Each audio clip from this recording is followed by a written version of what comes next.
I done asked twice now. Do it easy with the wipe down. Welcome everybody back to Goblin Inc. I am the titular goblin, and today I am accompanied by Akasha of Akasha fame, the owner of the Akasha Wood Tree Farm.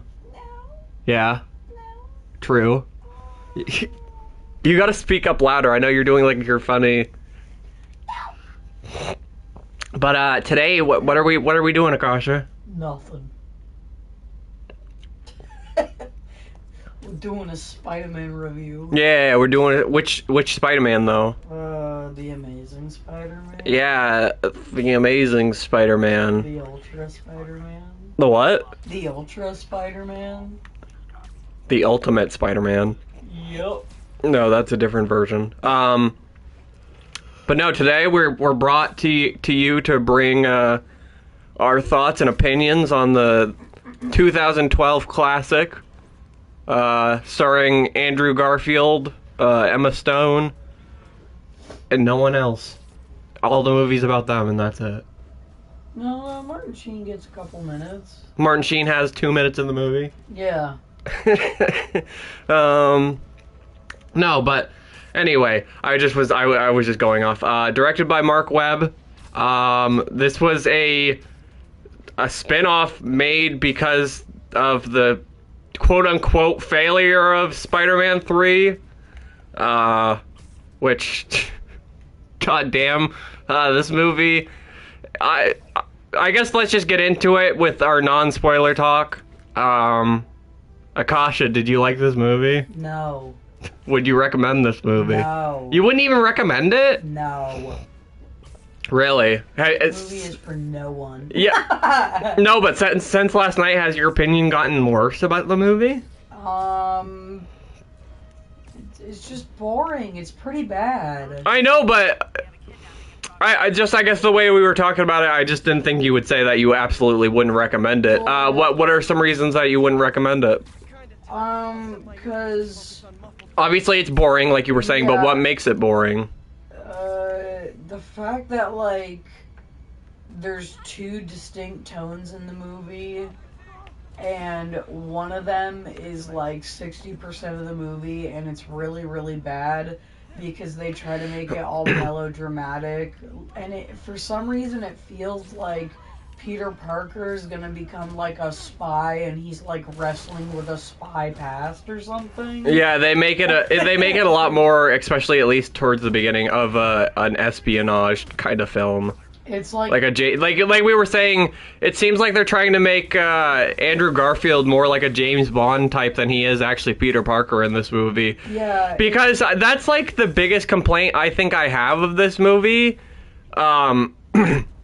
Well, besides, I guess there's two really big problems I have with the movie. Mm-hmm. One is that Andrew Garfield is just not Peter Parker. No. I'm sorry to say it, Andrew. I love you as an actor, but Mark Webb or whoever wrote that fucking script gave you some fucking shit, my friend. I'm sorry, but you are not Peter Parker.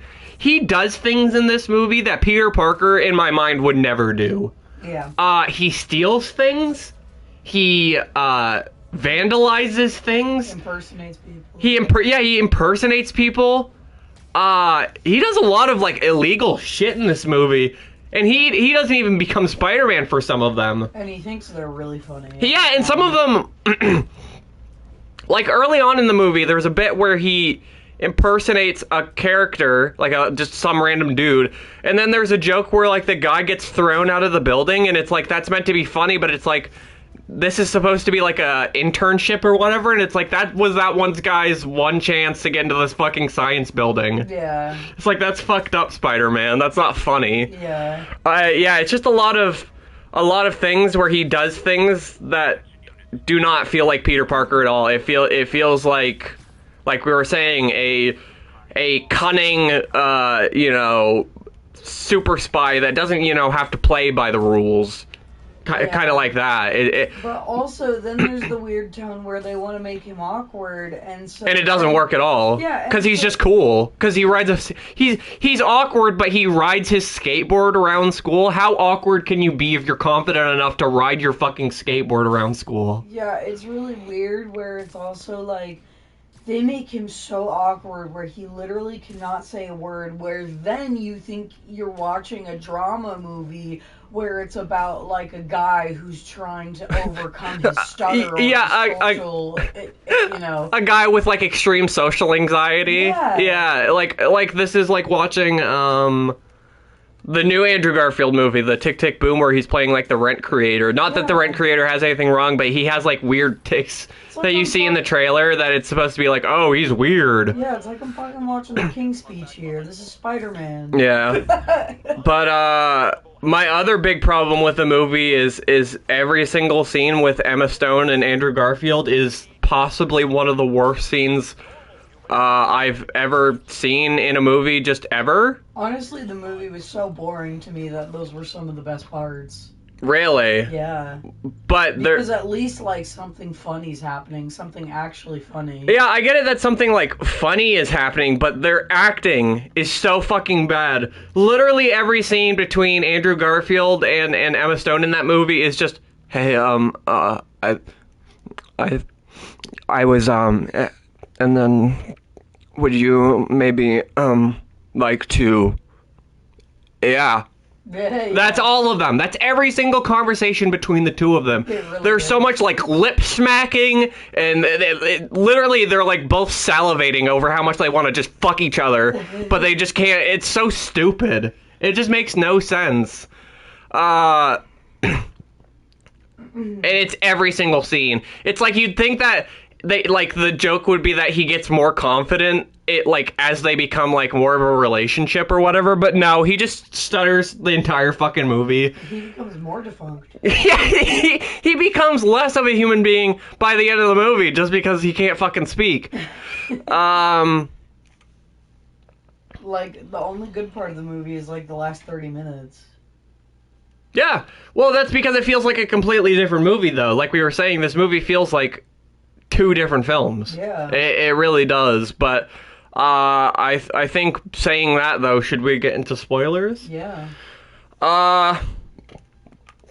So this movie, I'm not going to try to do a breakdown, but I just want to say this movie tries to do something that the other movies that the Sam Raimi movies didn't even bother trying to do, and that's include Richard and whatever his mom's name is, Parker. Mm-hmm. I literally have no idea what his mom's name is.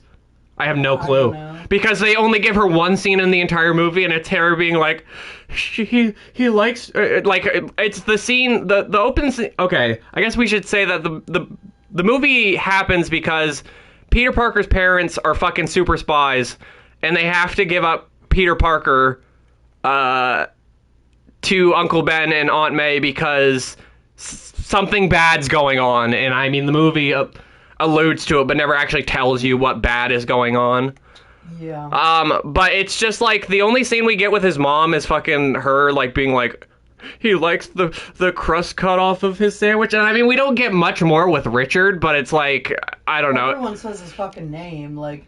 Oh. Even Peter Parker, like, does not give a shit about his mother. He just gives a shit about his dad. Yeah, it's very odd, but, yeah, this movie does try to have the plot of them being, like, super spies, and I guess that is, like, the catalyst is that, we smash cut to him being, like, a teenager, where he rediscovers, like, his dad's briefcase or whatever. I want to say, though, that opening scene was like a horror movie opening scene, like a fucking Paranormal Activity opening or some shit, where like the music is like chanting and low, and oh yeah, it's like sitting on the stairs. It's like I was literally making the joke that it's like it's. I know you haven't seen The Dark Knight Rises, Akasha, but it's like the. That they chant over and over while fucking Bruce Wayne is climbing out of the fucking pit that Bane puts him in. It's just stupid bullshit where it's like trying to be this like really chanty, like inspiring music, but it's just watching this stupid kid play hide and seek with no one, with literally no one. No one's playing hide and seek with him. Which makes no fucking sense, but anyway, but no, we smash cut to him being a teenager, and it's basically the only reason that his parents are super spies is just to activate his obsession with them? Yes. I don't know, like... Them leaving? Yeah, I mean, which I don't even think they need the part of being super spies for an orphan child to be curious where his kids are, or his parents are. You know what I mean? Yeah. It's like, I know that they're adding the spy thing to be like, oh, it's serious, but it's just, it feels kind of stupid. Does it not? At least right now, it's like... It does. I like, this is the worst fucking part of the movie. And like we say... Continue on with this. Yeah, and it's like, also, in turn with this, like we were saying, they try to make Peter Parker, when he becomes a teenager, kind of a super spy? Right? Well, it's like, he does all those things like we were talking about, like stealing someone's ID. And it's like, I wouldn't even think of doing that. Yeah, and it's like he's trying to be smooth. Yeah, he, like, breaks into... The reason he gets bit in this movie by the spiders is because he, like, sneaks into the laboratory that he's not... He thinks they're doing something shady? Yeah, well, because he finds one singular piece of paper, or no, I guess one file, in this entire... in the briefcase, and it's just got this one thing about some what was it, the anti-life equation fucking that Darkseid's looking for? I don't fucking know. No, it's like the anti-decay. It's like the rapid decay equation. Yeah, something stupid, but where should we take it from here? Should we talk about... Okay, so the movie, cut all this stupid shit. Yeah, movie starts with a Shin song. We're off to a good start. It's so weird that this movie has, like, a lot of licensed music. And it's all bad. There's, like, a Shin song. Anyone else remember Philip Phillips from, like, 2011? A Philip Phillips song. There's also a Phantom Planet song. It's very... Like, anyone watching Amazing Spider-Man but me is fucking listening to Phantom I Planet. literally knew none of those bands besides Philip Phillips, and the only reason is because he's been ingrained in my head at this point. So we open, he's riding his skateboard through the hall. Yeah, it's just like we said, Peter Parker's way too fucking cool. And Flash comes to beat him up even though he's the hottest kid in school. And Flash... They're both like the hottest kids in school, though. Well, it's like... Is that the contention? Is that they're both the hottest guys in school? Well, here's the thing too. Is like, I'm not saying the actor looks ugly or anything, but the guy who plays Flash, they do that bully thing where they're like, we need you to shave your head and wear a gray hoodie, and it's like, okay, that style, nobody's gonna think you're the fucking coolest guy in school because you shaved your head and you wear a gray hoodie. No one is... Well, and it's not even like he just shaves his head. It's like, I'm pretty sure it's like misangled, like the lineup of the cut and stuff like that. I'm like, who the fuck respects Flash? Like... I guess it's just that... Well, like we were saying, like, in the earlier scenes, there is a scene where he's, like, bullying some random kid, and Peter tries to stop it or whatever. Mm-hmm. And I was saying, like, the guy who plays Flash, at least in the scene where everybody else was,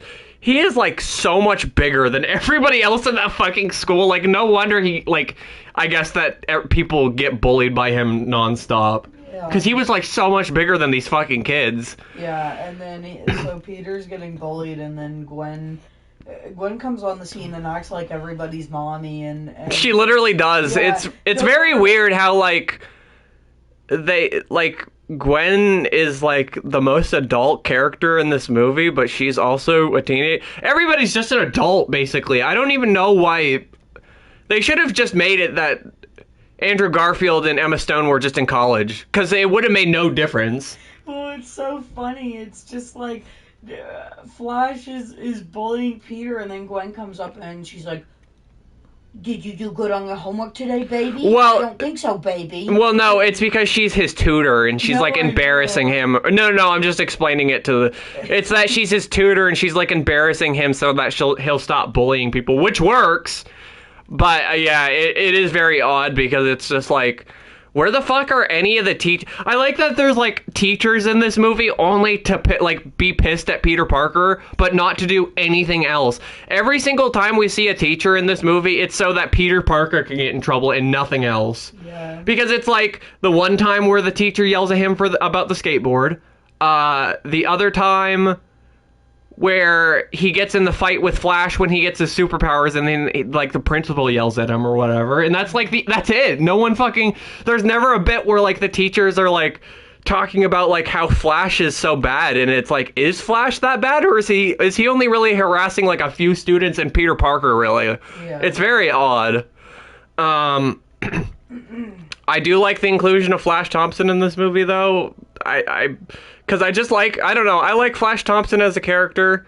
And like the Sam Raimi movies, not that they have to. Obviously, I feel like if they'd made his character an actual character in that movie, it would have been fucking for the worse, probably.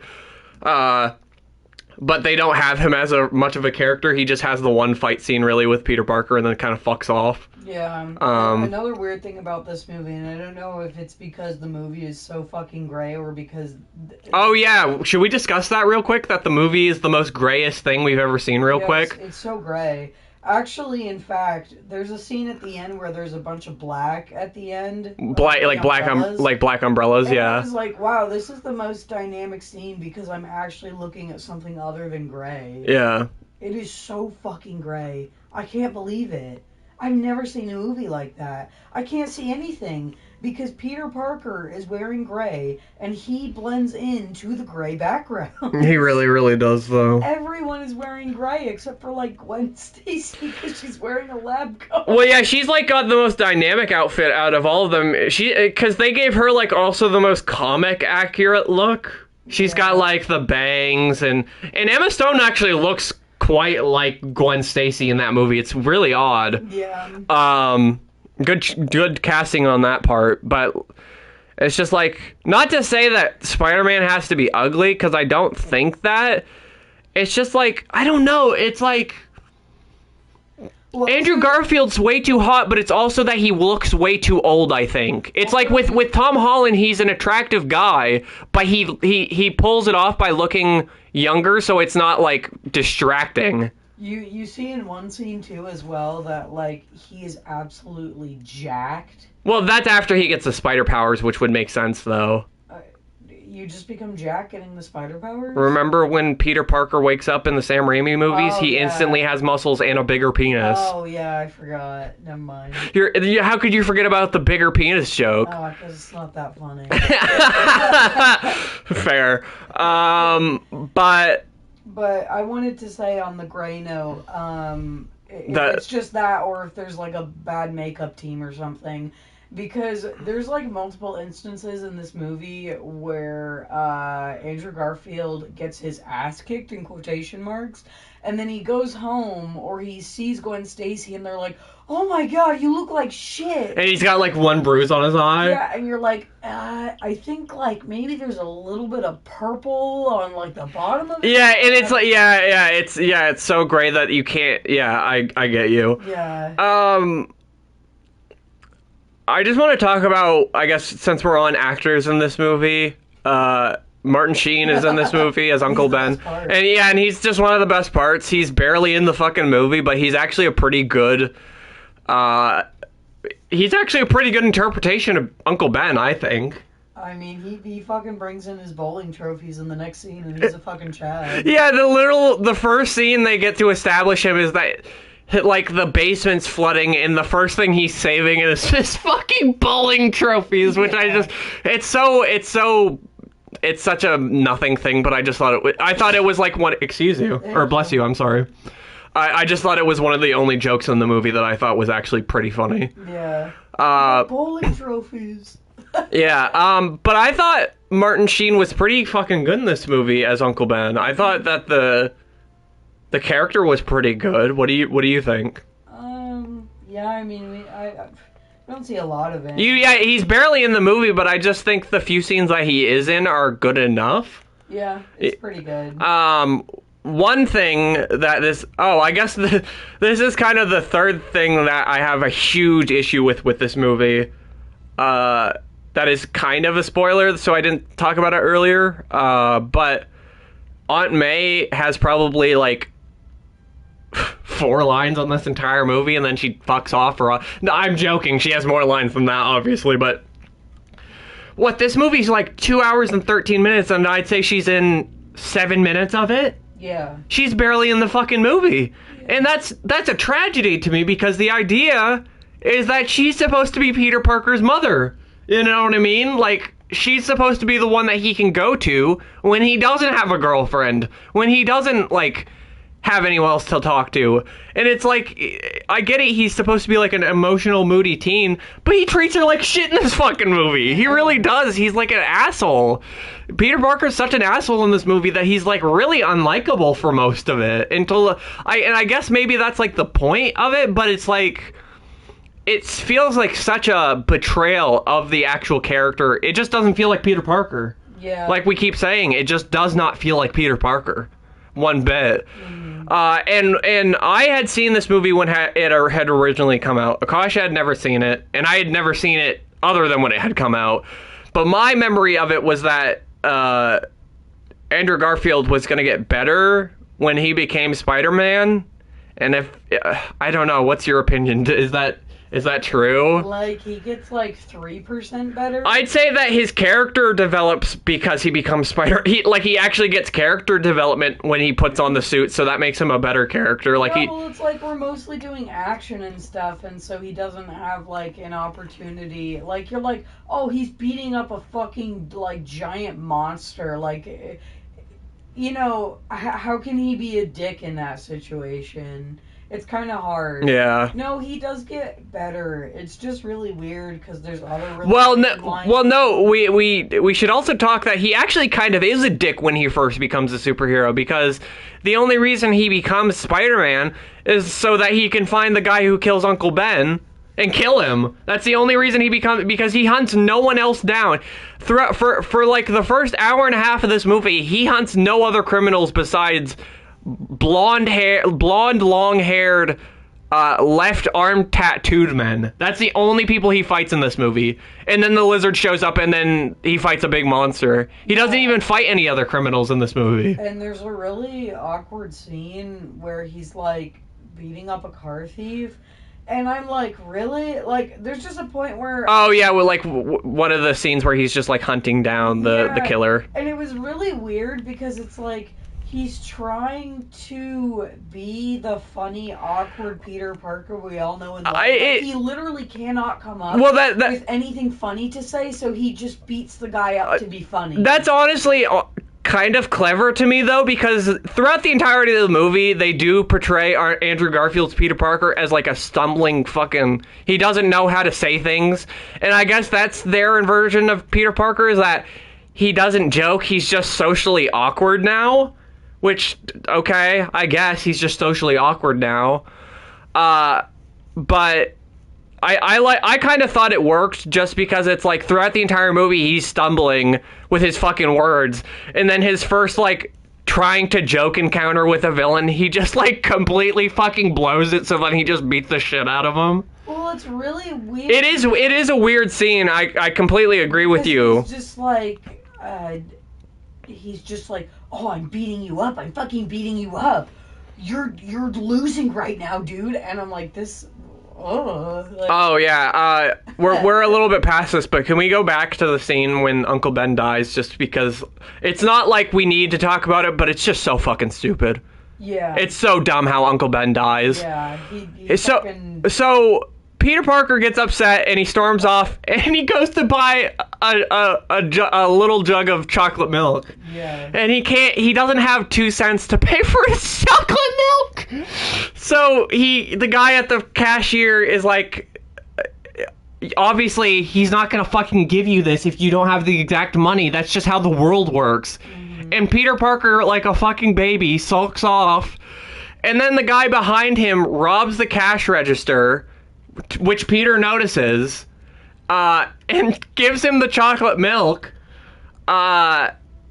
and then, like, the guy runs off, and the guy at the cash register was like, dude, help me, and then Peter does that stupid fucking bullshit where he repeats whatever the stupid motherfucker said to him, as, like, a cool one-off line, but in this it just seems like... No, he said, that's not my policy. Yeah, he does say that's not my policy.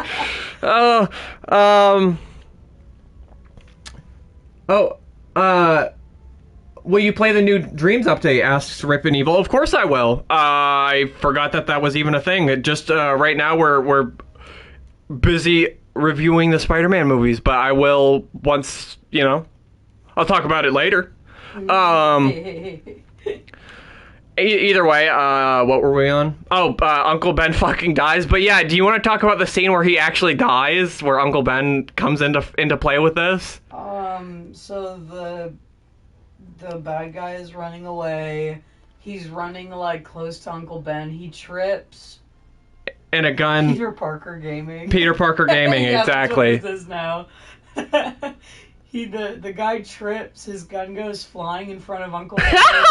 The first thing Uncle Ben thinks to do is, I need to grab that gun. Well, no, it's not that. He screams first. Yeah, he goes, he screams, hey! Which I love because it alerts the thief to the fact that he is also aware that the gun's there. You know what I mean? Yeah. He's asking for himself to be killed. Yeah. But either way, fucking obviously he gets shot and killed. But leave the gun alone and call 911, old man. Yeah. I don't even know why the gas station attendant, or not gas station, but like the convenience store guy, runs after him as well. Everybody runs after him like they're gonna do something. I'm like, fucking call 911. And it's yeah, I guess the thought is maybe he does. Like, you don't automatically think he has a gun, but it's just like, wow. Uncle Ben is like 70 years old, and the gas station attendant is like this really bigger dude. It's like, against this guy with a gun, what are they gonna do? Yeah. It's just, it is a very odd scene, but it's only just there so that Uncle Ben can obviously die. Yeah. But whatever. And I'm pretty sure this scene happens. Yeah, it does happen before, but I guess we should mention like going into the lab. Oh, let's just, I guess, mention Kirk Connors is the main villain of this movie, aka the Lizard. He worked with Richard Parker on a project about splicing animals together. That's about it. Do we really need to, is there anything else that you... Just that, like you said, that's the instance where he turns into Spider-Man. Yeah, he breaks into one of the places at Oscorp and he gets bitten by fucking like 19 goddamn spiders. Yeah, he goes home, he almost eats a fly. Yeah! Oh yeah, I forgot that this movie tries to allude that maybe he like wants to like do other things like a spider. Like eat flies and like trap things in webs and stuff like that. Also, like, there's that scene where he gets the meatloaf out of the fridge. Oh yeah. Well, no. He's really hungry after becoming Spider-Man. Before, this movie does like a really weird thing where they portray that Peter Parker, when he gets the Spider-Man powers, he just acts like a meth head. Yes. And it's like the clearest signs of being a meth head. He like has nervous tics. He like sweating. He's constantly sweating. He twitches everywhere. He's jumpy at literally everything. Like the first instance where he gets his powers or whatever, it's like, oh yeah, I want to talk about how the first fight scene in this movie is that he sexually assaults a woman and then beats up the guys who try to beat him up for it. Well, he doesn't mean to. No, I know, but okay, so he first gets bitten by the spider and then goes on the subway, to which he passes out, and then some guy puts a beer on his forehead to like as a joke, and then the condensation from the beer hits his forehead or whatever. And triggers his spidey sense. Yeah, triggers his spidey sense. And he hops on the ceiling. Yeah, he hops on the ceiling.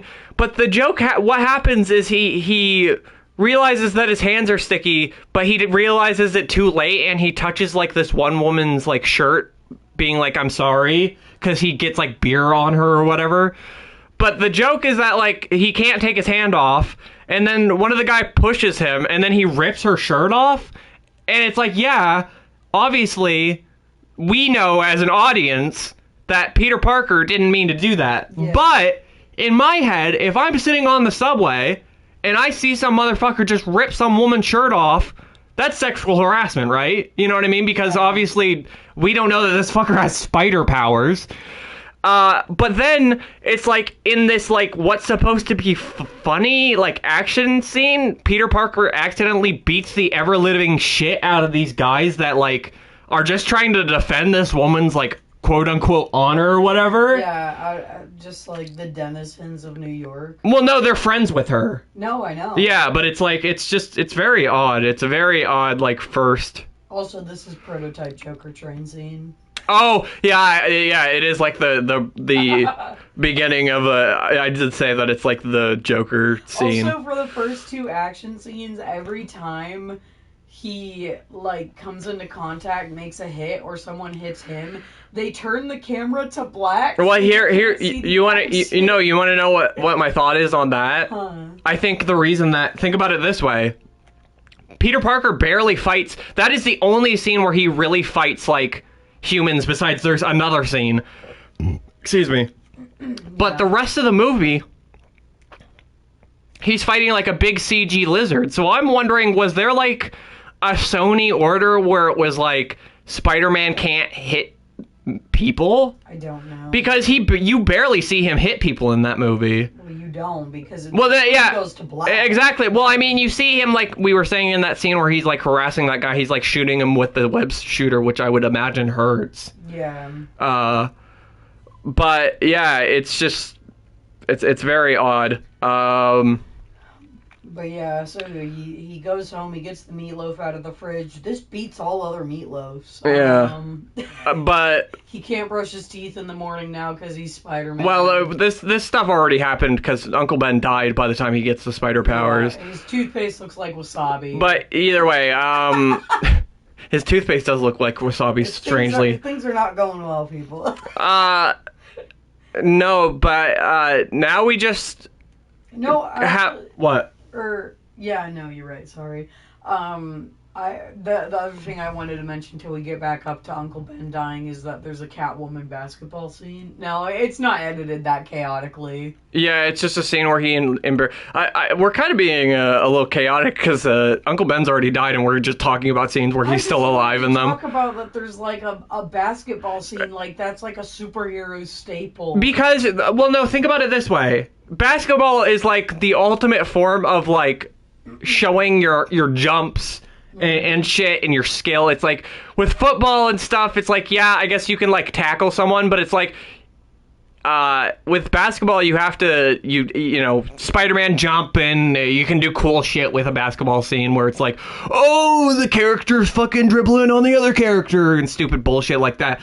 But Peter Parker doesn't know how to play basketball in this movie. He travels with the ball when Flash challenges him to basketball. He travels. I even know how to play basketball, you fucking piece of shit. I even know that you can't travel with the ball. And then he also breaks the basketboard. But that's the conflict that leads to Uncle Ben fighting with Peter, is that... Oh. And then him dying. Well, no, I guess it's like, because Uncle Ben says that Peter needs to go pick up Aunt May and he doesn't do it. What? Okay, I guess we should talk about that because it's very weird. The last confrontation that Peter and Uncle Ben have in this movie. Yeah. Because it's like, you can see Uncle Ben's point, right? Because, okay, so the point is that because Peter got in trouble at school, Uncle Ben had to leave work to go to the school to talk to the principal or whatever. Mm-hmm. And because of that, he couldn't go pick up Aunt May from work, so Peter had to go do it. Yeah. But Peter, during the scene afterwards, instead goes to visit Dr. Kirk Connors and talks about a bunch of bullshit that doesn't matter. Yeah. Holds a mouse. Oh yeah, he holds a mouse. But no, it's just that Peter doesn't show up to pick up Aunt May, and then he shows up, and Uncle Ben just like yells at him for not being there to pick him up. And Aunt May's not even really that upset about it. And it's like, yes, I get it. That, like, they are very good parents to him. And that they did ask him one simple thing and he just should have done it. But, to be fair, Uncle Ben doesn't even hear out what the fuck he was actually doing. Because he was, like, out working as, like, a scientist. You know what I mean? Like, that's pretty fucking important, I would think, if he's, like... getting job experience working with, like, an actual scientist and shit. Well, my problem is that the script is written bad, and so I think this speech with Uncle Ben is supposed to be something really important, It's supposed to be his responsibility speech. Yes. It's supposed to be his great. Horribly. Yeah, because he well, no, he does like literally like. It's funny watching that coming from like a broken household with parents that like talk to you like shit, because it's like there's one point where he like compares him to his father, and then like kind of says it in a like a negative way, and it's like, what the fuck do you mean by that, Uncle Ben? What the fuck? That's fucked up. But then he says it in a positive way. Well, no, he says it in a positive way, but it's just like the initial like, oh, you're a lot like your father, like just being like you're fucking. It's like Peter doesn't even do anything that bad is the thing. It's like he gets shit on for doing like one thing wrong. Yeah, and what's really weird is the phrasing of the speech. He's like, responsibility isn't a choice, and I get what he's saying, but the point of Spider-Man is that responsibility is a choice. No, he's saying that no. He's saying, but he's not saying like, yes, it is a choice, but he's saying it's a duty, it's an obligation. It's more than a choice. You are obligated to do the right thing, yeah, and he just says it weird because he says it's not a choice. No, I know. The point that Spider-Man's supposed to make a choice to use his powers for good. Yeah, I mean, and he does even end up making a choice in this fucking movie. Yeah. But, it's just phrased weird. I know what he's saying. Yeah, but after Uncle Ben fucking dies... Fucking crow. We just have a whole montage where Peter Parker goes to beat up the people that look like the guy who killed him, and that's basically like 20 minutes of the movie. And there's a scene that's shot from everyone's shoulders down for some reason. For the action scene? Yeah. Yeah, because they didn't want to show what was going on. And it's so confusing because everyone is wearing black jacket shirts and pants, and they're being shot from the shoulder down. Yeah. It's like the worst fight scene ever. But we meet Captain Stacy, which is Gwen Stacy's dad, who is another like actually good character in the movie. I like him a lot because the idea is that Peter Parker is obviously Spider-Man, so him and Peter kind of butt heads, and I do like their kind of dynamic. I do like that dynamic. That's one of the things in the movie I like. I just also like Captain Stacy's character. Yeah. It's like there's like a bit later on where they do like one of the stupid bullshit maybe jokes with him where Gwen Stacy, where he like asks Gwen if she wants hot cocoa, and Peter's like injured in her room. It's like at the end of the movie. No, I know, but it's not an important scene anyway. No, it's not. But he goes to see Gwen and offer her hot cocoa, and she just randomly like screams no at him instead of just saying no like a regular person. Yeah. So and then like strategy is going, no, I don't want any hot cocoa. No, I don't need it. No, I'm good. I think I'm looking fat. Like, and then it's like, no, I'm having cramps. And then like just a whole scene where it's like her explaining like, yeah, the cramps, like, you know, mood swings, you know, girl things. And it's like the scene is fucking shit, but I just like the guy who plays Captain Stacy. I like his like little facial reactions and shit to it. Because he seems like a dad who's like actually grossed out by it. It's really funny. He's like putting his arms out, like, get away from Yeah, he's got a fucking cross. Yeah. No, but we were just saying also the guy who plays Captain Stacy in this movie looks exactly like Willem Dafoe and also smiles exactly like Willem Dafoe as the Green Goblin in the original Spider-Man movie. So that improved the movie for me as well. There's also that funny scene where Peter goes into Gwen Stacy's room and he looks around and he goes, so this is your room, huh? Oh yeah, wait, should we talk about how Peter's an incel in this movie? That's a whole plot point that like that he like takes fucking yearbook pictures, and then like when he edits them he specifically crops out her pictures so that she's his home screen on his computer. Yeah. Shit like that. He kind of like he doesn't really stalk her, but he kind of stalks her. There's like a lot of jokes about him stalking her that she makes herself, including jokes about him masturbating to her. Yeah. Which is very odd because I feel like any 17-year-old girl, like, I don't know, unless they're just like a horny bitch, then like I feel like they would be really uncomfortable with that. Like, the thought of having, like... Because Uncle Ben is the one who goes, like, oh, there's a picture of you... Like, as a joke, he's like, oh, there's a picture of you on Peter's computer. And I feel like any 17-year-old girl that heard that would be instantly uncomfortable. Yeah. Because these characters, like, they kind of know each other, too, but the movie alludes to that, like, they don't really talk to each other at all. Like they go to the same high school, they're kind of aware of each other, but they don't know who each other are. So that makes it, like... They're basically strangers. Yeah, and he fucking goes into her room, and he looks around and he goes, so this is your room? Books, shoes. And I'm like, who the fuck is this motherfucker? Get him out of your room. Yeah, he's very odd. Oh, should we also talk about how he's like kind of a fucking sexual deviant, where he fucking tells Gwen to shut the fuck up when he's kissing her? The first time that they kiss her or whatever. It's just weird, and him... Well, no, but it's like...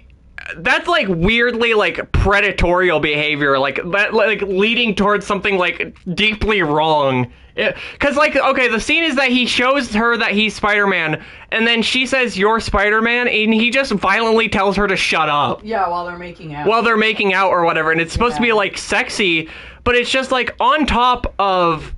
I'm saying what makes it dangerous is it's on top of him having a picture of her on his laptop, him stalking her, him having weird dialogue about her. It's just all these things stacked up, and then like the first time he kisses her, he just tells her to shut the fuck up. Yeah. You know what I mean? He literally goes like, "Shut up." And I get it. It's supposed to be like, I don't know, maybe like, oh, don't say that I'm Spider-Man. Also, during that scene, no one has called him Spider-Man. Like, there's illusions that there's like a video been released online or whatever of him like fighting crime or whatever, but they never like show the video, and they never say that Peter Parker was named as Spider-Man. So it's like weirdly all of a sudden that Gwen Stacy, like, obviously she doesn't, but it makes it seem like she comes up with the name of Spider-Man. But yeah, Peter Parker just hunts down the Freeman. Shut up. And he hunts down the guy who tried to who killed his uncle to no avail. And the lizard shows. Yeah, and then the lizard shows up. Well, I guess we should a little bit elaborate on Dr. Kurt Connor's story. Dr. Kurt Connors is a scientist. He has one arm. His whole thing is that he thinks that if he can take the DNA from a lizard that can replicate its tail after having it cut off, if he can take the DNA and mix that with like his own, he should be able to regrow his arm. That's the whole point. And his whole plot is that he's making this technology because Norman Osborn is dying, which doesn't really matter until the fucking second movie. Yeah. You thought it was cool that it connected. I thought it was cool that it connected because I didn't realize that it connected. My thought was that it's just so weird that Norman Osborn is not anywhere to be seen in the movie. Yeah. And the whole movie reflects around his tower at the end or whatever. And there's like this guy as a representative for Norman Osborn that keeps going back and forth, like harassing Kurt Connors, trying to get like him to hurry up the process of... And the really weird thing is like this guy threatens Kurt Connors with something. Well, he threatens that Richard Parker had said no to them once, and that's how he died, or whatever. Well, yeah, we don't. Or well, that's what the illusion is, that he said no and then was killed. Yeah, and it's just like the scene is so weird and ambiguous, and you don't know what the mystery of like Richard Parker is at all, or what happened to him. So I was watching that scene, and I'm like, what even are the stakes for Kurt Connors right now? That he dies. That's supposed to be the stakes. That's it? Yeah, that's it. Is that they'll kill him. That's it. Cool. They make it seem like he's like did something to Peter or Richard. They make it seem like there's some big deeper thing. Him? Yeah, but no, I literally just think that Kurt Connors is going to be killed by them if he does not do it. I think it's just that simple. Yeah. Which kind of, it does make it fucking stupid, I agree. But Peter fucking solves the lizard serum for him. Oh yeah, he solves the fucking anti-decay equation that we were talking about, or that we were talking about earlier. which the lizard then, or Kurt Connors then makes the serum, injects it to himself. And then there's like a really fucked up scene. Here's Akasha's reptile facts corner #1 for this movie. Oh, for this movie? Okay. Yeah, because I had so many things to say about reptiles. What is it, the thing that Kurt Connors says about reptiles? No. It's the thing where it's really fucked up when he's, like, pulling the shedding skin off of the new arm. Oh, when he, like, first gets a new arm and it's just, like, a husk and he has to, like, rip it open or whatever. Yeah, because if you pull shedding skin off of a reptile, it is extremely painful for them. Yeah. And I was just like, that is so fucked up. And you can tell, like, it's not, like, ready yet. Because he's got, like, a goopy arm, like a goopy translucent arm, yeah. So that's my reptile fact #1. Well, I guess the reason he, like, I think speeds it up is because there's the thing that the representative of the Oscorp thing, he fires Kurt Connors because he's not being quick enough on the thing, on, like, making the serum. So Oscorp decides, which is, I didn't even realize, like, this is pretty fucking evil. I didn't even think, like, this was a decision fucking superhero movies made in them. Because I thought, like, this is only the fucking plot of, like, Arkham City, where they want to take the fucking serum and just say that it's, like, a flu shot and give it to random ass people to see if it works. And I'm like, holy fuck, that's evil. Yeah. But yeah, I guess that's the reason that he speeds up that process or whatever. Yeah. Also, that plot line never goes anywhere. No. A lot of these plot lines kind of just end once the lizard gets introduced. It's really because, weird. like, Richard Parker doesn't matter anymore, really. No. Like we said, the finding Uncle Ben's killer doesn't matter anymore. Nope. So it basically, once the lizard enters the movie, this is the part where we say it feels like an entirely different movie. And this is also, like, the halfway point-ish of the movie anyway, so it's just, like, it's very odd. Yeah.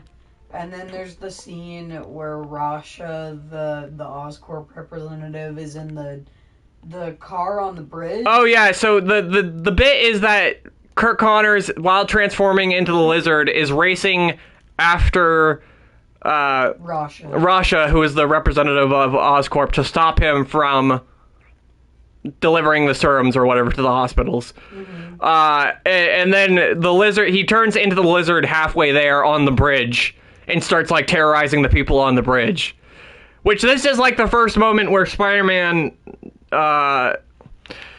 does anything, because he has... Spider-Man's? Yeah, well, he does anything good for anyone else. Because him and Captain Stacy, he got invited to dinner at the Stacy house and then had an argument about whether Spider-Man's actually a good guy with the chief of police, which ruined dinner, which is very fucking awkward. Yeah, it was embarrassing. But yeah, the bridge scene with the lizard, did you want to talk about the car scene? Because you like that bit. Yeah, I did like the scene where, so Rasha's, like, in the car, like, waiting because, like, everybody has been running by and he can't get out because for some reason he's trying the door on the side that's blocked. Well, no, he tries the other door, but it's locked. Oh, is it? Yeah. Why would it be locked? Because the usher guy forgot to unlock it, I guess. I don't fucking know. Whatever. Anyway. He's got the child lock on. I don't fucking know. Unlock it from He got the guy had the child lock on, dude. Rasha can't be trusted. Yeah, okay. Anyway, and then, like, the lizard starts punching through the fucking with his car. fucking huge-ass claws. And it's actually kind of, like, scary because he's, like, dodging around and barely missing the claws and stuff. Yeah. Well, it's like, I wanted to say, one thing this movie has going for it is I really, really like the CG, and I really, really like the fight scenes. I think the fight scenes with, like, the lizard and Spider-Man are all really, really, really good. Yeah. Personally. Lizard looked like shit, though. Lizard, I think it's just his face. I think the rest of him looks just fine. I think it's just his face looks really weird. And it's because they try to make him, like, you know, a weird, you know, obviously a lizard-human hybrid, and they just should have made him look more like a lizard. Yeah. Obviously. And then there's, like, the really it's like the first time Peter Parker's nice to literally anyone in this movie. Is he saves like a kid out of a car? That's this movie's like where he realizes that like he can make a difference. It's actually it's like the best scene in the movie probably. Yeah, he's actually really sweet. Andrew Garfield's actually acting really good in that part too, and it's because I think he actually has direction on. It's because it's like the movie seems to only know what it's doing when they're talking about Spider-Man. Yeah. You know what I mean? It seems like what's it? Mark Webb? That's the guy who directed this? Yeah. Fucking ironic name. But it's like it feels like he doesn't understand Peter Parker, but he really understands Spider-Man. It felt very odd. But so the Spider-Man saves the little kid, fights the lizard off the bridge. Or no, I guess the lizard had to choose between fighting off the lizard and saving the kid.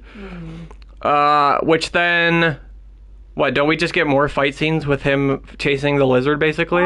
We get the part where, Peter finds out that Kurt Connors is the lizard. Oh, yeah, you do like that bit, how, because it is clever, because, so what happens is Peter goes to visit Kurt, and then he just realizes that he's acting really strange. Yeah. How does he realize that he's the lizard? So, basically, I want to start out by saying, this is something that really frustrates me in the Sam Raimi movies, where I don't understand what people know in the movie. Yeah. It's just, and I feel like people are sometimes stupid because they don't understand that someone is, someone else in these movies, like a villain or hero. Yeah, because, the fucking end of Spider-Man 1, kind of alludes... Spider-Man 1, the Sam Raimi movie, alludes kind of to the fact that, Mary Jane might or might not know that Peter Parker is Spider-Man, but then in the second movie, it's like, oh, okay, she doesn't know that Peter Parker is Spider-Man. You know what I mean? Yeah. And in this movie, he goes to the lab, and just Kurt Connors is acting really weird, where he's just saying, oh, I'm gonna figure this out for everybody. Oh, yeah, well, doesn't he, freak out at Peter at one bit? No, he's just acting really weird. He just says, the lab's closed down. You know what I mean? Yeah. He's like, I'm going, but, I have big plans. And it's like, oh, yeah, that sounds pretty ominous. And then Peter goes, oh, yeah, he's the lizard. Yeah, which, I mean... He has access to the technology. Yeah, which then he goes to the police station, and we get another, it's a whatever scene, but I do like that it ends with the police actually taking Peter Parker's, tip seriously. Yeah. Which actually leads to the police, actually figuring out that it is Kurt Connors. I like that this movie doesn't fuck around and, people aren't like, oh, no, you're fucking wrong, shut up.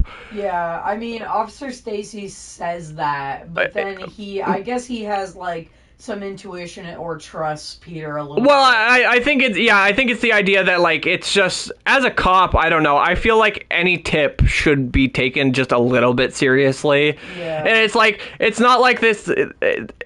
The thing is, it's if he was to say no to Peter Parker, it literally would just be his own personal vendetta. Yeah. That he's dating his daughter or whatever. Yeah. He would not say no to anyone else for any other reason. And before we move on, I just wanted to say, in that lab scene with Kurt Connors, it ends with Peter Parker, looking over the counter and seeing, a fucking little gremlin's mouse that was injected with the serum. Yeah, there's a joke that they have, lab rats named Fred and Wilma, and one of them gets injected with the serum, and then Peter Parker finds Fred later on, and he's a fucking mutant, meat-eating rat. It's really fucking weird. And I was just, I was sitting there, and I was like, he just left that rat, didn't he? He should have fucking stepped on that rat.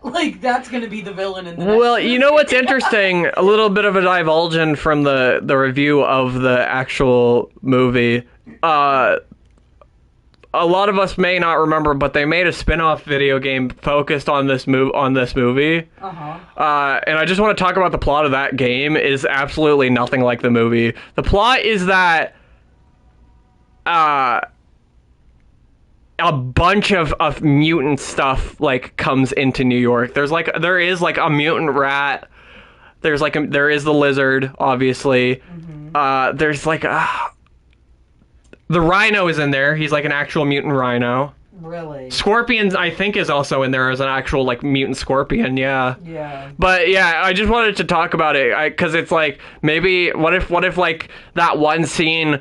What if when they were making the video game to The Amazing Spider-Man, they were like, listen, we need like reference for what this movie's about. And the one scene they gave them was that scene where it ends off with like the giant rat. So they were just like, oh, there's a bunch of like giant rats and stuff in this movie then, right? Yeah. But anyway, that's just a little divulgent. But now we get into like the cool sewer scene you like? Yeah, the really cool sewer scene where Peter Parker sets up like what would you even call it? Like a sonar system? He sets up like a vibration detection system. Yeah, which like he goes into the sewer and he shoots off a bunch of webs into different sections of the sewer, which then he just like sits there for a couple hours waiting for vibrations to come through one of the sewer things to see like where the lizard is. And I gotta say, I fucking love that. Yeah. I just think it's really cool that this movie like really shows how smart Peter Parker is, because I guess that's like the missing thing from the Sam Raimi movies is like, you know, Peter Parker is not stupid in those movies, far from it, but he's no super genius, I guess. No. He's just a regular kid from Queens. Also, I have reptile facts number 2 and 3. Oh, are you talking about when the lizards start crawling after the lizard in the sewer? I was just reminded of it by that. Yeah, so there's a little bit that for some reason once the lizard goes into the sewer, just a bunch of tropical lizards just start following him into the sewer and they never explain it. Yeah. They also like to... there's also like a weird thing where like once Peter becomes Spider-Man, a lot of spiders start showing up around him too. Yeah, it's really weird. And it's like, I guess, is the idea supposed to be that like they release like a fucking pheromone of that animal that just makes them attracted? Like, I don't fucking know. But anyway, go ahead. So there's a scene where they specifically... the movie's so gray I can't tell exactly, but it looks like there's a rainbow skink in the sewer. It is 100% definitely a skink. And I'm like, why the fuck is there a skink in the sewer? There shouldn't be a skink there. And they explain it that like all the lizards are like attracted to the lizard, but also then all these tropical lizards show up. And I'm like, where did all these fucking tropical lizards come from in New York? They came off of a boat in Hawaii. I guess. That came... They could smell the lizard from Hawaii. I guess so. They came from Tahiti. This is the starting of your Spider-Man 2. Yes, yeah.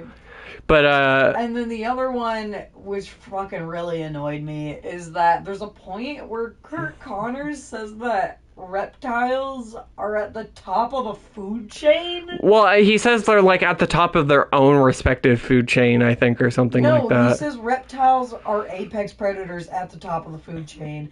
And I was like... Are you sure? Yes, he does. I remember the line. Because I know he says, like, they're... I just don't remember him saying top of the food chain, because literally you hear that and you instantly, like, even if you're not smart, you hear that and you're like, sharks exist. How does that make sense? Alligators exist. How does that make sense? Even if it was their respective food chains, think of this. Oh, hello, Eclipse. Hello. In a reptile's food chain, there's almost always going to be... Hello, Blackout. Hello. There's going to be birds that eat them. There's gonna be fucking dogs and cats that eat them, and mongooses. And it's like, no, reptiles are not at the top of the food chain, Kurt Connors. You are a world-renowned genetics scientist. How do you not know this? Yeah, it's because, like I was just saying to you when we were watching it yesterday, I think it was just the movie being like, to little kids being like, oh, lizard, big, bad, scary, top of food chain, you know. Yeah, and it's like, lizards aren't fucking scary, I'm sorry. Well, but like, once you hear, like, I don't know, if you're a little kid and you hear like, oh, the lizard's at the top of the food chain, you're like, oh, fuck, dude. Yeah, if you're like 4. Yeah, but like, I don't know. You got off work at 3 a.m.? Well, Jesus, that's fucked up. I hope you're doing well, at least. But then we get another fight scene with the lizard in the sewer. Somebody's been a bad lizard. No, that's No, the school bit. Well, you fucking ruined your bit where you could say it. No, I know. I saw that on my document. I'm like, why the fuck is this here? And then I remembered. How's the audio, by the way? I guess we've been going for so long. I haven't even. No one's been around to ask. But how is the audio for everybody? But where do we go from here? Oh, the fight. The Amazing Spider-Man was actually good when it came out. To the Spider-Man stuff, Andrew was my favorite depiction of Spider-Man, to be honest. Yeah, it's all good. Cool. Yeah, I mean, for to be fair, Andrew's a good interpretation of Spider-Man. Like we've been saying this review, though, we do not like him as Peter Parker one bit. But this is the scene in the sewer where Peter gets injured. Yeah, so Peter gets injured, and Peter had set up his, like, camera to get a picture of the lizard to, like, show it to the police or whatever. Yeah, because there was, like... No, to the Daily Bugle, because there was a, like, reward for photographic proof of the lizard. Oh, okay. Yeah. Yeah, the Peter Parker stuff, was bad. Yeah, well, we've been just talking about how all the scenes between, Andrew Garfield and Emma Stone are just, I really like you. That's it. But yeah, so the lizard finds his camera or whatever, and it says property of Peter Parker. So now they both know that each other are Peter Parker and the Kurt Connors, which is fucking... It is stupid. Akasha was saying it to me yesterday. Why the fuck would Spider-Man not just, like, scratch out his name before, like, setting that up? Yeah, if he's bringing out his camera as It's like it's really weird because it's like... It's definitely... You cannot claim that as an oversight. You cannot be like, oh, well, he just forgot. Because literally, in the same scene, this motherfucker is setting up a spiderweb tendril fucking network to figure out vibrations and shit. It's like he's a genius. You can't tell me that he forgets to scratch out his fucking name, or at least black it out, or something. Have so the camera self-destructs if something goes wrong, for fuck's sake. I don't know. Motherfucker can make there's a bit in the movie where they just randomly show that Peter Parker's smart by having him unlock his door with, like, a mechanic fucking door lock that he created himself, and it's like, motherfucker, just get a goddamn lock for your door. Yeah. It's just stupid shit like that where it's like this movie goes out of its way to show you that Peter Parker is really, really smart, and then shit like that. The Amazing Spider-Man Gwen Clock Tower scene was pretty sad, though. Andrew really sold it. Yes, I'm excited to get to the second movie, because I'm just curious if, like, Andrew does get better as... Because I haven't seen it in so long, and Akasha just hasn't seen it, so I'm very, very interested. I did know the spoiler, though. So yeah. No big deal. Yeah. But then he goes to Gwen Stacy's house and with the hot cocoa scene, it doesn't matter. Him up, yeah, whatever. she patches him up, and then Then they go to the school fight scene. Oh yeah, so Peter Parker goes to school the next day or whatever, and then the lizard fucking busts into the school from the sewer system, and tries to assassinate Peter Parker, which I was like, that's pretty fucking cool. That's like that's like the hardest any one of the Spider-Man villains has ever gone. Literally, like, figuring out that Peter Parker is Spider-Man and then breaking into his school to kill him, that's pretty fucking hardcore. Yeah. Because it's like, even the Green Goblin, like, once he figures out Peter Parker is Spider-Man, he feels at least a little conflicted. You know what I mean? Andrew looked too much like a jock when Toby and Tom looked like a nerd. Exactly, we were saying that Andrew's, like, way too hot as well. And it's not like he's also, it's like a thing of being way too hot as well as looking, like, way too old. The thing about Tom Holland is, like, he like, looks really, really young, so the fact that he's, like, a more attractive guy, like, it doesn't take away from the movie, because, like, you're not, I would hope, looking at a movie and being like, oh, this fucking 15-year-old's hot, you know what I mean? Well, he does have a dorky little face and everything. Who, Tom Holland? Yeah. Yeah. Yeah, no, he does look like a kid, and that's the point. But no, then we get another really cool fight scene in like the school where Spider-Man and the Lizard fight. We get our Stan Lee cameo, which is a pretty good. I like the cameo. Yeah. We didn't really talk about it when it happened, just because we were just kind of, it was so late at night. But I think that's one of the better Stan Lee cameos. It was funny, yeah. Yeah, it's just that he's like a librarian at the school that Peter goes to, and there's like a whole thing where he's like listening to classical music while the Lizard and Spider-Man fight in the background behind him. Yeah. This suit was also great, probably goes Raimi suit, the Amazing Spider-Man suit, the Amazing Spider-Man 2, and then MCU suit. Really? Brett hates this. I hate this suit, and honest, like, not to shit on you, but it's the eyes. For me, it's like the suit is good, except for the eyes. I hate the eyes so much. It's like they look like Didn't I say XCOM alien? Yeah, he looks like but it's like he looks like he's wearing like like glasses. You know, those like orange tinted gamer glasses that like you use to fucking protect your eyesight.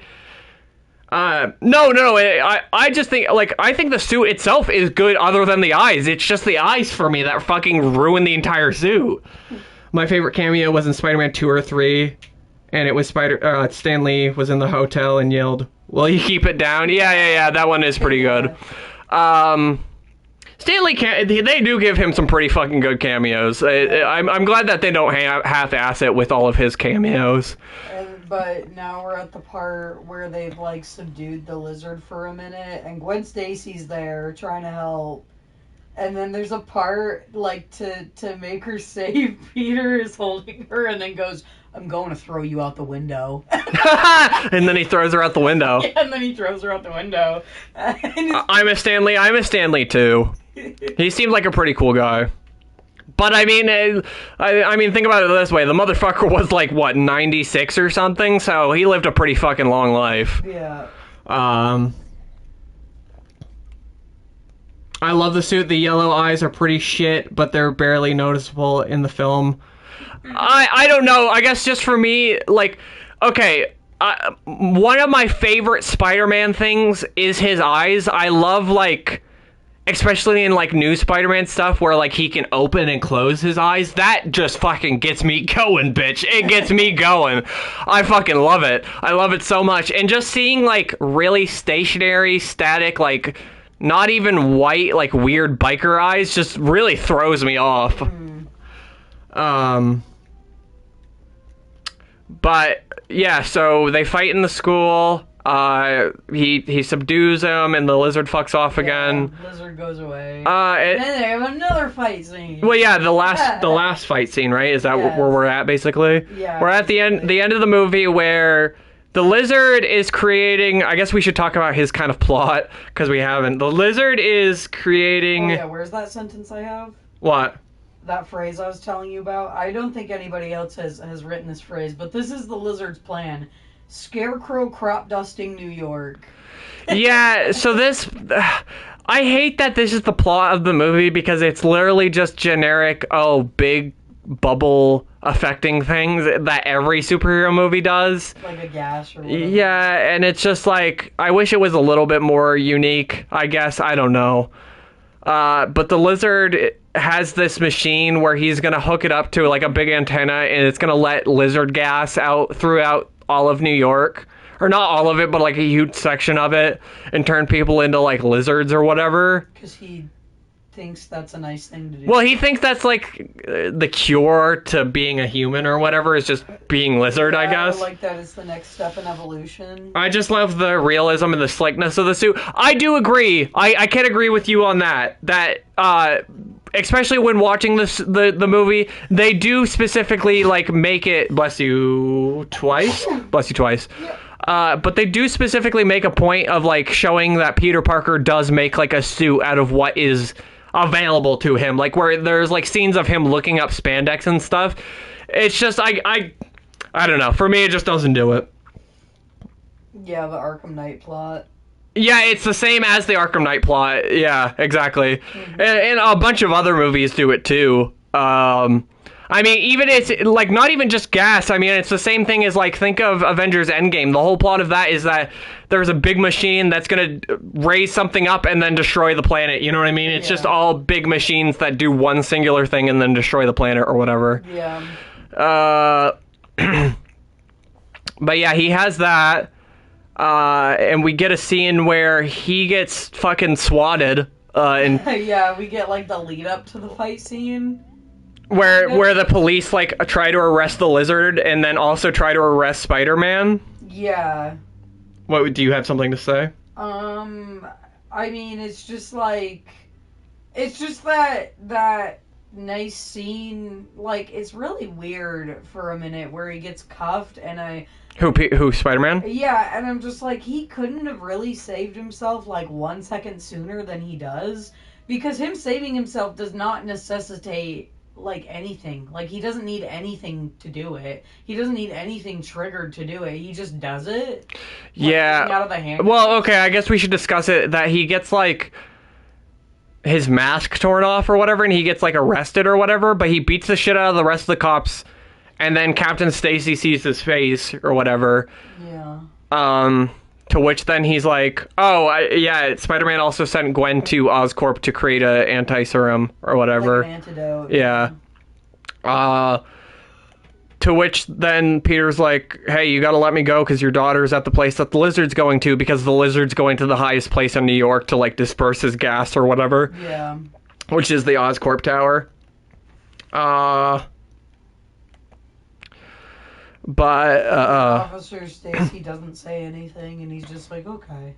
Well, no, he says he lets him go, and then he says don't shoot him to one of his officers who shoots him anyway. Yeah, who just fucking shoots him in the leg. And then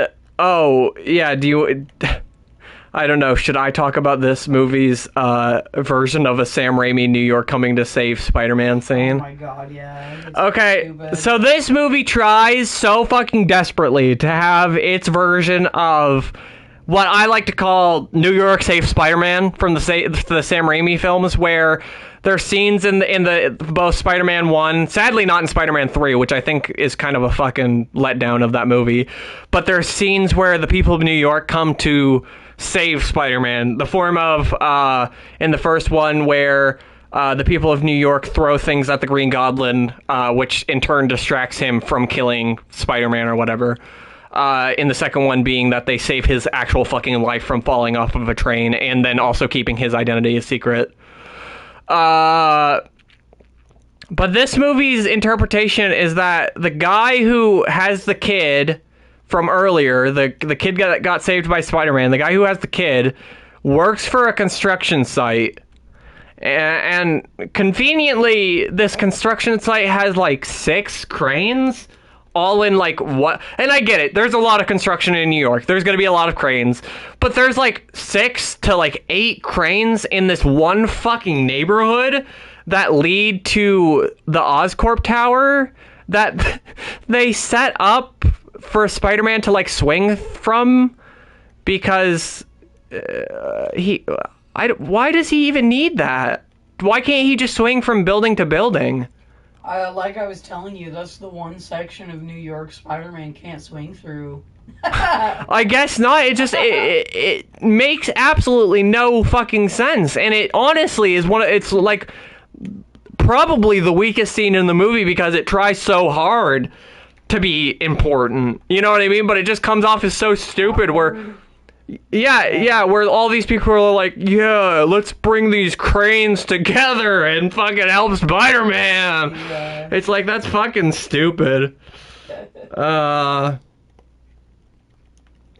are they talking about in the chat? Anything? Oh, they're just talking about meeting girls, dude. Oh, okay. Well, that.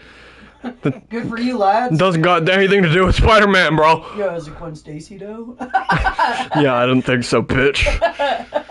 But no, it's just fucking stupid. So Spider-Man uses the cranes to fucking get to the other part or whatever. I gotta say, I really like that this movie has a lot of really elongated scenes of Spider-Man like web slinging through New York, because they look really, really good. And they try to make them like really elaborate too.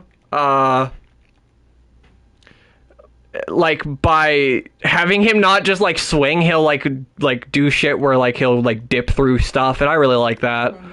Blackout said, "Nah, she better than Gwen." That's fucking blasphemy, dude.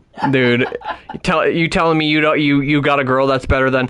I think maybe we should go and. Bronzino. Have you ever heard of Bronzino? It's like the Bronzino. It's like a fish, like from the ocean. You know, they swim around. Finding Nemo, have you seen that? It's like that. I don't think you can get a girl like that. I don't think so. Anyhow, speaking of Gwen Stacy, she's in the fucking lab cooking up some potions. Oh wait, I got a pet peeve. I didn't even mention this, but earlier in the fucking school scene between the Lizard and Peter Parker, I just want to mention there's a scene where they're like fighting in a chemistry class, and the Lizard grabs two fucking random elements off of one of the chemistry tables, and it creates like a fucking mustard bomb. That's fucking bullshit. I know this is going back really far in the fucking review, but I saw that and I was like, what the fuck did I just see? The bridge scene is great. The crane operator being the dad was shit, but the actual scene when he saved the kid was really good. Yeah. We were saying that's like the best scene in the entire movie. Yeah. But, you know, Spider-Man makes it to Oscorp, and he starts beating up the Lizard. Well, yeah, and the thing with Gwen Stacy didn't even matter because the Lizard found Gwen Stacy and then didn't care and fucked off. Oh, yeah, there's this really weird scene where he, like, finds her. She, like, creates, like, a handmade flamethrower. Yeah. And then, like, he just fucks off. And He doesn't care. It's like, what? We literally just watched this fucker be shot, like, 30 times by a SWAT team. And be fine. He gets his fucking tail ripped off by Spider-Man at one point, and it grows back in 2 seconds. Like, what the fuck? It's not that he's scared of the flamethrower, he just doesn't care. Well, no. Yeah, it's not. Yeah, he's not even scared of it because she, like, there's even a bit where she, like, turns it off and, like, looks out as he's walking away. Why doesn't he just run back after her? I don't get it. Why does he leave her alone? I guess it's maybe like, oh my god, there's somebody dragging on the back of this car. Spider-Man? Hold on, we're gonna take a bit from the review to see where this fucking leads, because as we... Oh my god, holy shit! What the fuck, Spider-Man? He's dead. What the fuck? Now he's breathing in exhaust fumes. Holy shit! Oh my god. That's fucked, LMAO. That was fucked. Holy shit, that guy's totally dead. But they fucking go fight on Oscorp. They go fight on Oscorp building, and Spider-Man gets fucked up. Yeah. And Captain Stacy shows up like a badass with a fucking shotgun and starts with a pump shotgun and starts unloading on the Lizard. Which there's like random liquid nitrogen on the fucking top of the roof of Oscorp, which they shoot, and that's how they like freeze and like shoot off bits of the Lizard and like stop him or whatever. Yeah. Then Spider-Man goes up to the big tower to turn off like the big device that's gonna disperse the gas or whatever. And Officer Stacy gets murdered. Yeah, and Officer Stacy gets fucking murdered, like awfully too. Really, yeah. Like he gets the Lizard literally grabs him and punctures all of his fucking like big lizard claws into his stomach. It is really fucked It's up. fucked up. Yeah. But Spider-Man quickly in time puts the antidote into the device at the last second, which saves the day. It turns the Lizard back from being a lizard. We didn't mention earlier, but the SWAT team that swatted the Lizard also got turned into lizards because he mustard gassed them with some lizard juice or whatever. Oh my god, this is something we're gonna have to fucking debate out when we do the Tom Holland movies, isn't it? Why is People that? in the chat being like, he killed Mysterio, but that was the drones. No. Literally, Spider-Man did not kill Mysterio. I don't fucking care. It's the same thing where, like, Spider-Man didn't kill the Green Goblin. Spider-Man didn't kill the guy in the first Spider-Man. Spider-Man just doesn't kill people. Aunt May says it herself. Spider-Man doesn't kill people. He fucking does not. We about to throw down over the mysterious. No. We'll talk about that when we get when we get to that movie. Let's not sidetrack anymore. I just saw it in the chat. Yeah, let's not sidetrack anymore. Let's just get this fucking review over. Yeah. Because I'm afraid this, like, we've been going for a while and I don't want this fucking game to crash. Yeah. Green Goblin killed himself. I don't care what anyone says. Exactly. But, you know, everybody turns back from being lizards, and we have one final conversation between Spider-Man and Captain Stacy. And what is that, Akasha? I almost called you Spider-Man. He makes me promise that Gwen Stacy won't be involved in this Spider-Man stuff. Because I do like it, because he just says it, he, literally the way he says it to Peter, he's like, you will make enemies. You will not have fun. Just leave Gwen out of it, please. That's all I ask. And Spider-Man promises him, which we all know Spider-Man can't make a promise when it comes to love. Yeah. But then what? We got Gwen Stacy shows up at Spider-Man's house, right? At Peter Parker's house. Yeah. And he tells her to fuck off. Yeah. And she instantly realizes it's because her dad told him to. Yeah, and this is the ending shots with the umbrellas where I'm like, whoa, there's color in this movie. Like, they got black in this movie? Holy shit. Yeah, and it's not just gray. It's not just a gray. And then the one red and blue suit that Spider-Man has, obviously. Yeah. And he and Aunt May talk for a second. And he listens to the recording. Oh, yeah. Well, I guess voicemail. This is, the only time that Aunt May has, any, real moments with Peter. Because, every other bit is just, her being sad about Uncle Ben. Which, fair. She should be. Or whatever. But it's just, she has no character in this movie, and she's barely in it. Like I said, that's, one of the biggest fucking downfalls of this movie. Because the scene where she talks to Peter, she tells him to choose love instead of whatever else, because that's all that matters. And it's, that's, one of the best scenes, one of the best, bits of dialogue in the movie. And it just makes me realize that if she was in the movie more, it probably would have been a better movie. Yeah. It's so weird to me because Uncle Ben and Aunt May are just such an important part of the Spider-Man story. So just seeing this movie and Aunt May just barely being in it really upsets me, kind of. Mm-hmm. But yeah, she tells him to choose love or whatever. Which is the wrong choice, it turns out. No, it's never the wrong. Love is never the wrong choice, because Gwen Stacy even wants to be with Spider-Man despite she even knows the fucking dangers. She was She came to face with that fucking lizard. She knew that she could have died and shit. What? And he didn't do anything.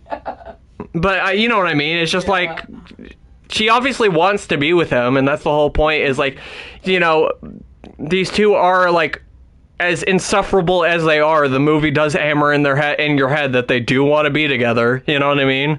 Yeah.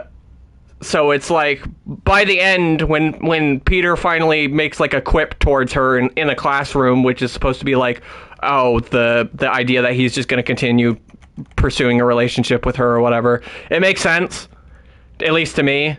Mm-hmm. I don't know. I think I don't know. Anything else to add? I guess. No, that's it. That's the end of the movie. Oh my god. Oh my god.